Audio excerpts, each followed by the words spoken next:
Nasisiraan ka na ba ng bait? Bakit kailangan may pahiya si Vanessa sa harap ng mga anak namin? Gusto mo matrauma sila? Pinoprotektahan ko lang ang mga apo ko. Linalayo ko sila sa masamang babaeng yan. Mawala kang karapatang ilayo ang anak namin kay Vanessa. Dahil kahit nakakulong si Vanessa, she still has the moral and legal right sa mga anak namin. Hindi mo basta pwedeng putulin yun. Eh anong gusto mo?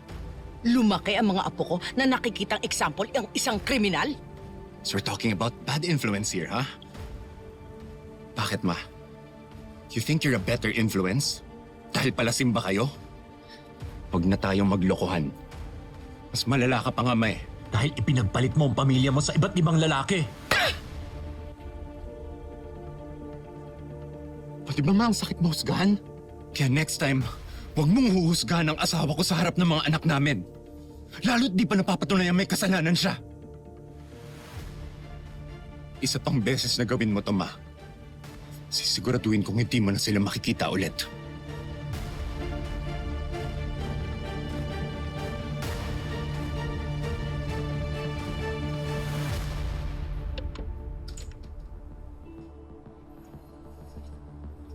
Kuya, bakit? Nananadya ka ba talaga, Angel? Bakit kailangan mo sabihin kay mama ang pagkikita namin ni Vanessa? Ano bang goal mo? Mag-umpisa ng gulo? Kuya, hindi. In-inform ko lang naman yung parents mo dahil nag-aalala ko sa inyo. Kaalala. Nag-aalala ka ba talaga o gusto mo lang lalong idiin si Vanessa? Ay! You stop the act, Angel, ah. Hindi ako si mama na kayang-kaya mo bulahin sa mga fake concerns mo. Ano ba? Bakit ba lagi mo na lang ako hinahawakan ng ganyan? Tsaka bakit lagi mo na lang binubuhos yung galit mo sa akin? Si Ma'am Sylvia ang nagdesisyon nun. Wala akong ginagawang masama. I don't know what game you're playing, Angel. Pero binabalaan kita. Papantayan ko lahat ng kilos mo dito sa bahay na to. Ilalabas ko ang totoo mong kulay. Hanggang ikaw yung maparusahan.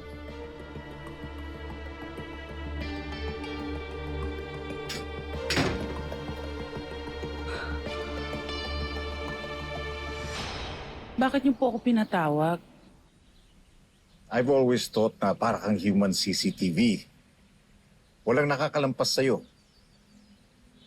Lahat inoobserba mo para ma-report kay Sylvia, hindi ba? Sir, hindi naman ho sa ganon.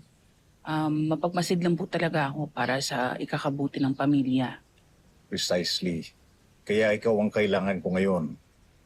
Gusto kong malaman ang lahat ng noobserbahan mo tungkol kay Angel simula nung tumira siya kay Marco. Ho? May kakaiba ba siyang kinikilos? Meron ba siyang sinabi o ginawa na kahina-hinala? Bakit niyo po gustong malaman? May hindi nagtutugma sa mga kwento ni Angel. At naniniwala ako, ikaw ang makakapagbigay sa akin ng missing piece of the puzzle. So tell me everything you know about her.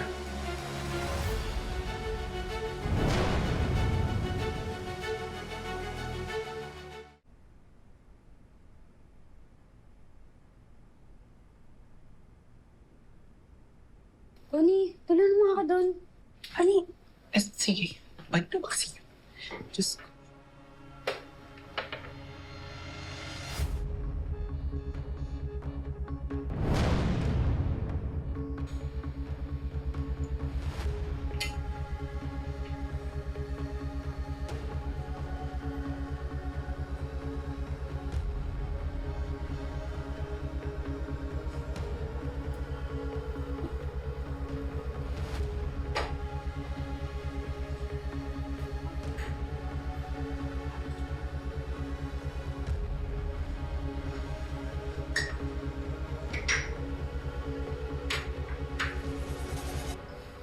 Umpisa pa lang po, attitude na yung si Angel. Pagkaharap niya yung ate niya, para siyang santa. Okay, gusto ko pag-iba. Naku ate, hindi ako magtatagal dito. Maaga pa kasi ako bukas eh. Maghahanap kasi ako ng bagong trabaho. Ate, nakakahiya naman. Baka pwedeng mag-hotel na lang kaya ako. Si Kiara kasi nagbakasyon sa probinsya niya. Sa kanya dapat ako makikitulog eh. Pero pag kaming dalawa na lang, ako, lumalabas ang pagkamaldita. Iniwan ko na siya. Tapos ngayon, nawawala na pala siya. Ba't ka nakikinig sa usapan ng mag-asawa? Mali yun. Papasukin mo. Kabilin-bilinan ni Vanessa na hindi ka pwedeng pumasok dito, kaya umalis ka na! Alis na! Pasukin mo ako. Pinig ka ba? Kung hindi mo ako papapasukin, dudukutin ko yung mga mata mo! Sir? Sir, magmerienda po muna ako kayo ni Bobby. Ay, ni Yaya Beron pala. Thank you, Tony. Nagtataka lang ako kung bakit hindi nakalata ni Vanessa agad ang ugali ng kapatid niya. Eh kasi sir, madaling pong magtago si Angel. Ako lang madalas nakakahuli na umaalis siya ng bahay. Saan daw siya nagpupunta? Sa kaibigan niya doon kay Kiara. Ayun, Kiara po. Naku, pakiramdam ko sir talaga. Kung meron mang nakakaalam ng nakaraan ni Angel, si Kiara yun.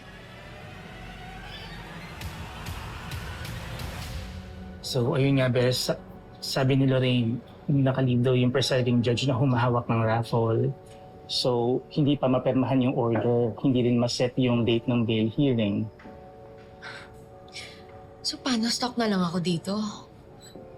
Habang yung pamilya ko kasama yung babaeng sumira sa amin. Baka kung ano nang binabalak ni Angel dun eh. Besh, mas lalo kang mabibinat sa pag-overthink mo. Feeling ko kasi wala akong kwentang ini. Baka may masamang plano na si Angel pero wala akong magawa. Ganito na lang. I-exhaust ko ang lahat ng legal remedies para mas mapabilis ang petition for bail. But you have to do me one thing. You have to keep it together. Corrected by Besh. Pag nakita nila na unstable ka, gagamitin pa ng prosecution yan against you. Kaya magpakatatag ka, ha? Thank you for coming on short notice. Meron, siya si Agent Mendez, ang private investigator ng law firm namin. I need a comprehensive background check on Angel Samdarang. I need a full history of her past residences, employment record, at kung meron siyang criminal record. Sige, Atty. Ako na pong bahala. Ah, one more thing. Hanapin mo yung kaibigan niyang si Kiara. She's the one who knows Angel best. I don't care how you do it. Basta, pilitin mo siyang magsalita tungkol sa mga nalalaman niya about Angel. Okay po, Atty. Sige po, Atty.